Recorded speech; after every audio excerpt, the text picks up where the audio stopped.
berdasarkan Keputusan Menteri Kesehatan Nomor 890. Halo teman-teman, selamat datang dan selamat bergabung untuk para mahasiswa baru jurusan Gizi Poltekkes Kemenkes Bengkulu tahun 2021.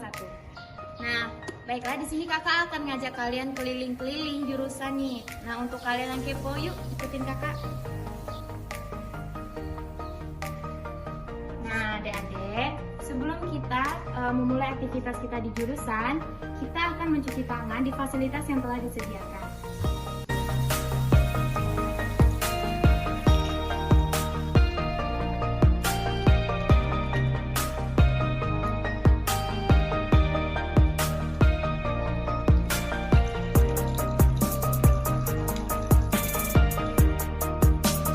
Nah, setelah itu baru kita akan menjelajahi jurusan gizi. Yuk bersama ikut kakak.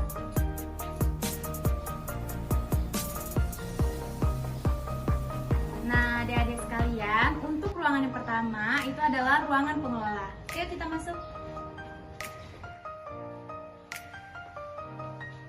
Nah, untuk ruangan yang pertama itu ada ruangan ketua jurusan gizi. Ini profilnya. Nah, selanjutnya di sini ada ruangan sekretaris jurusan. Ini profilnya. Selanjutnya di pojok sini itu ada ruangan untuk keuangan. Ini profilnya.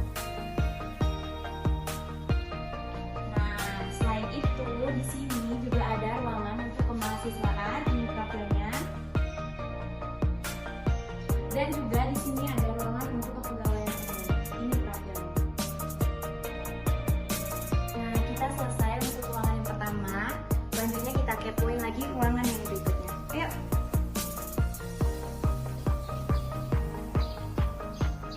Nah, adik-adik, di sini itu ada ruangan dosen 1. Yuk kita masuk. Untuk meja yang pertama di pojok sini itu ada meja untuk Kaprodi Sarjana Terapan Gizi dan Dietetika. Ini profilnya. Nah, di sebelahnya itu ada meja untuk akademik dan evaluasi Sarjana Terapan Gizi dan Dietetika. Ini profilnya. Nah, di seberang sini itu ada meja untuk Bunda Widi. Di sebelahnya ini adalah meja untuk Bunda Meli. Nah, di pojok sini itu adalah meja untuk Bunda Yeni. Nah, di sini itu ada untuk meja dosen-dosen yang lain. Nah, itulah tadi adik-adik isi dari ruangan dosen 1. Nah, buat kalian yang masih kepo, yuk kita lanjutin lagi. Setelah tadi kita melihat ruangan dosen 1, sekarang kakak akan kasih lihat ke kalian ruangan dosen 2. Yuk kita lihat sama-sama. Nah, untuk meja yang pertama, kakak akan menjelaskan meja yang ada di pojok sini. Itu adalah meja untuk Kaprodi Diploma 3 Gizi. Untuk Kaprodi Diploma 3 Gizi, profilnya bisa dilihat di sini. Nah, selanjutnya di pojok sini di seberang Kaprodi tadi, ini adalah meja untuk akademik dan evaluasi untuk Prodi Diploma 3 Gizi. Profilnya bisa dilihat. Nah, di sebelahnya itu ada meja untuk Bunda Pusdanya. Lanjut ke sebelahnya lagi, di sini ada meja untuk Bunda Densa. Lanjut ke depan, di sini ada meja untuk Bunda Ari. Di sebelahnya, ini ada meja untuk Bunda Desri. Lanjut, sebelahnya lagi, di sini ada meja untuk Bunda Mira.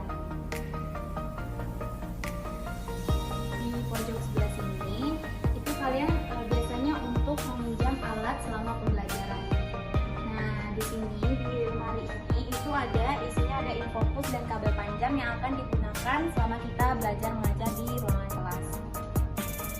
Untuk meminjam alat di sini itu biasanya kita minjamnya melalui Mbak Dila. Nah, untuk ruangan selanjutnya itu ada ruangan seminar atau bisa dipakai juga untuk ruangan rapat. Ini dia ruangannya. Bisa kalian lihat.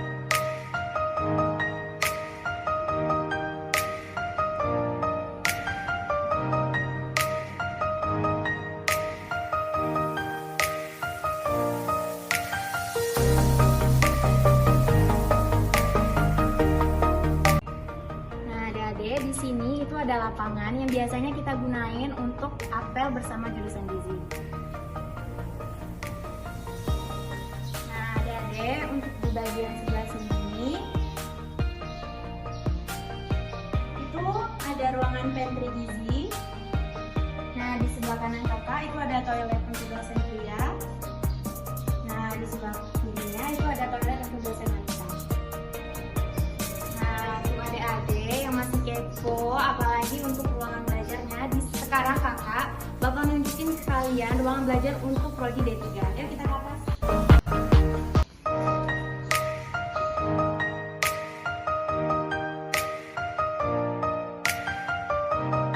Sebelum kakak nanti mau nunjukin ruangannya ke kalian, kakak akan jelasin dulu. Nah, untuk prodi D3 ini ruangan kelasnya itu ada 4.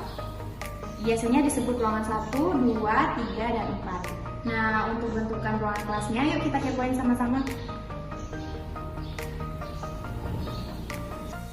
Nah, adik-adik, untuk contoh kelasnya, kakak akan tunjukin ke kalian ruangan 1.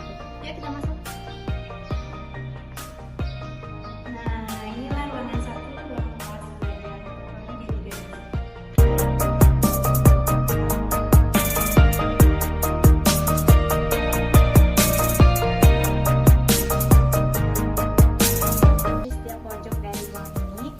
Bakal ada WC khusus untuk mahasiswa.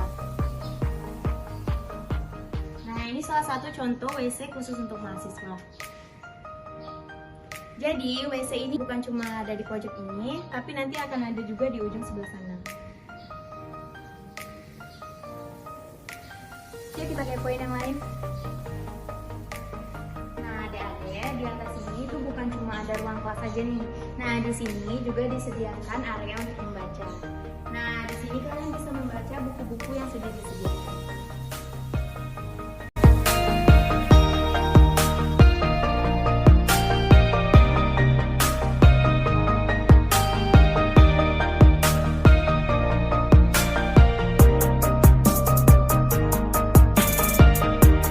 Nah, adik-adik, itulah tadi fasilitas-fasilitas yang disediakan untuk prodi D3. Nah, selanjutnya kakak akan kasih lihat ke kalian untuk ruangan D4. Untuk prodi D4 itu ruangannya, nah dari rektorat itu ruangannya ada di sebelah kanan, bisa dilihat. Nah, untuk ruangan kelasnya itu ada di lantai 2. Yuk kita lihat.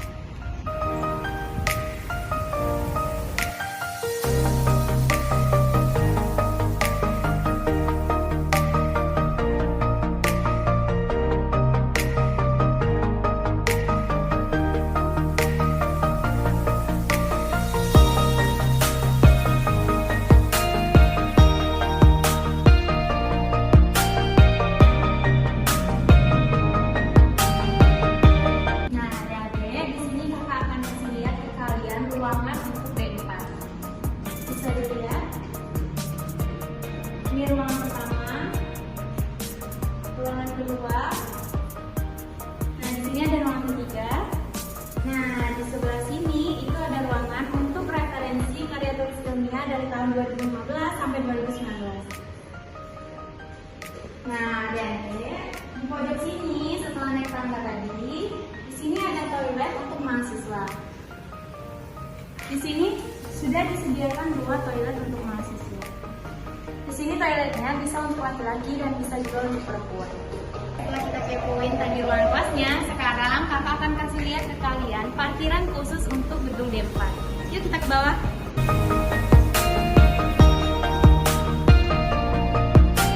Nah, untuk adik-adik D4 yang memakai gedung D4 ini, nanti parkirnya bisa di sebelah sini.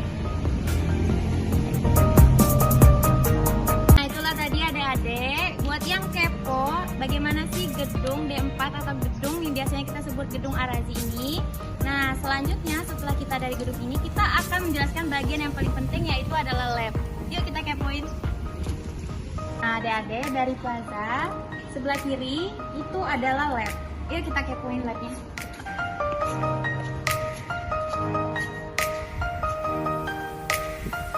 Nah adik-adik, sebelum kita masuk ke dalam lab, biasanya kakak-kakak akan lepas sepatu, lalu sepatunya akan disusun di rak sepatu di ujungnya. Nah setelah itu baru kita masuk ke dalam lab. Nah adik-adik, sebelum kita masuk ke labnya, nah di sebelah kiri kakak dan sebelah kanan kakak ini ada locker. Nah fungsi locker ini itu biasanya untuk kalau kalian bawa tas, bawa buku atau bawa barang apapun yang nggak dipakai untuk saat masuk ke lab, itu nanti bisa dititipkan di dalam locker. Seperti ini bentuk locker. Nah sekarang kakak akan bahas laboratorium kuliner. Sebelum kita masuk ke lab, itu ada beberapa hal yang harus kita perhatikan. Nah, seperti adik yang di sebelah kakak sekarang, itu sebelum masuk lab kuliner, kita wajib menggunakan atribut lab kuliner. Itu ada korpus, celemek, dan atribut lain. Nah, juga penting untuk membawa serbet, sendok, dan garpu. Dan yang penting juga itu adalah sendal lab.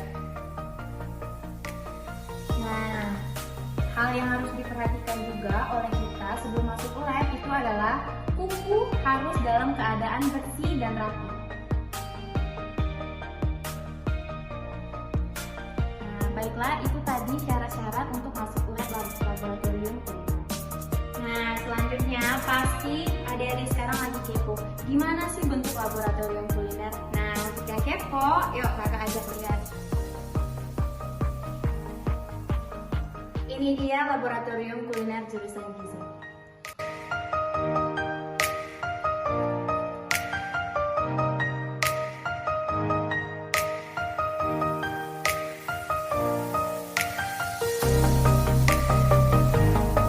Nah, adik-adik di pojok sebelah sini itu ada ruangan khusus untuk gas.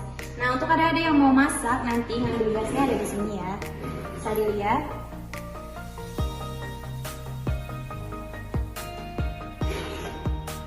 Selanjutnya kakak akan jelasin juga di sini di dalam lab ini itu di bawah meja itu ada box. Nah di dalam box ini itu adalah perlengkapan untuk masak seperti yang bisa dilihat. Nah di sini itu ada meja saji. Nah setelah adik-adik semua selesai masak, nantinya di sini adalah tempat untuk menyajikan makanannya. Selanjutnya, di sini adalah ruang stok untuk cek stok atau cek bahan sebelum adik-adik melakukan praktikum. Nah, selanjutnya kita pindah ke seberang, itu ada laboratorium pangan. Nah, khusus untuk laboratorium pangan yang membedakan dari kuliner tadi, itu adalah kalau kita mau masuk laboratorium pangan, itu kita menggunakan jas lab. Nah, untuk hal-hal yang harus diperhatikan masih sama seperti kuliner tadi, membawa sendok dan garpu, lalu membawa serbet, menggunakan sendal lab, juga yang paling penting menggunakan masker dan tangan harus dalam keadaan rapi dan bersih, seperti ini.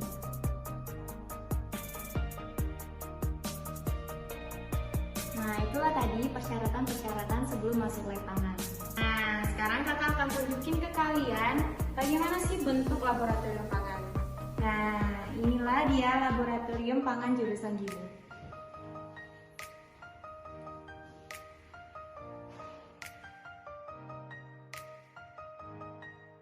Nah, selanjutnya kita akan ke ruang lain yang ada di dalam laboratorium gizi. Yuk, ikut kakak. Nah, di dalam laboratorium gizi ini juga ada dua ruangan lainnya. Yang pertama itu ada ruang pengelola lab. Nah, di sebelah sininya itu adalah laboratorium untuk uji organoleptik. Nah, yang pertama kita akan lihat dulu bagaimana sih bentuk ruang pengelola lab. Yuk kita lihat. Nah, adik-adik di sebelah sini itu adalah ruangan untuk pengelola lab. Profilnya bisa dilihat. Nah, adik-adik untuk yang belum tahu, jadi selain ruangan ini ada untuk pengelola lab, di sini biasanya kita adalah ruangan untuk meminjam alat. Nah, sebelum praktikum, pasti kita akan meminjam alat terlebih dahulu. Nah, untuk meminjam alatnya itu, nanti kita akan disuruh mengisi sebuah formulir. Nah, formulirnya itu bisa kalian lihat di buku saku kalian. Nah, di sini kakak akan ngasih lihat ke kalian tempat-tempat peminjaman alatnya.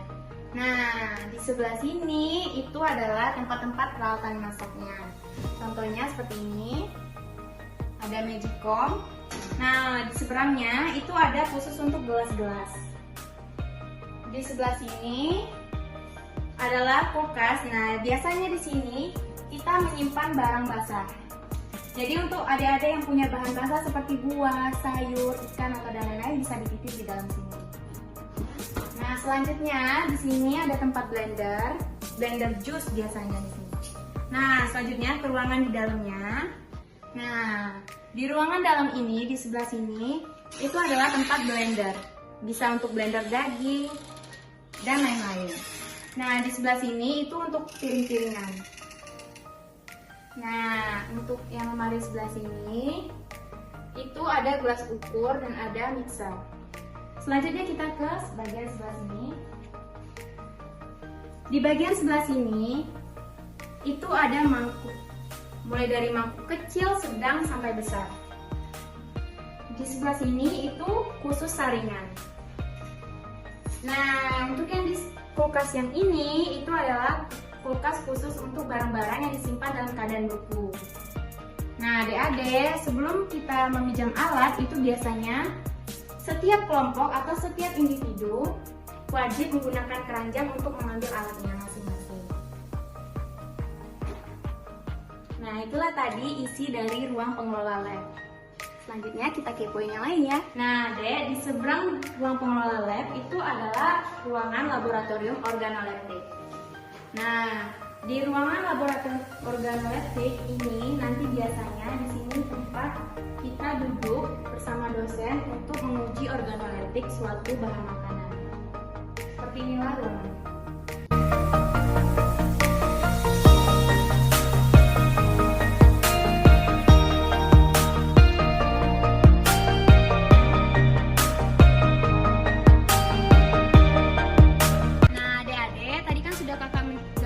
Tentang fasilitas-fasilitas apa yang ada di jurusan gizi.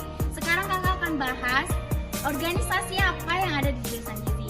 Nah, organisasi yang ada di jurusan gizi itu biasanya disebut dengan HMJ Gizi atau kepanjangannya yaitu Himpunan Mahasiswa Jurusan Gizi. Nah, sekarang kakak akan ajak kalian untuk lihat bagaimana sekretariat HMJ Gizi. Yuk, sama-sama kita lihat. Nah, adik-adik, inilah ruangan sekretariat HMJ Gizi.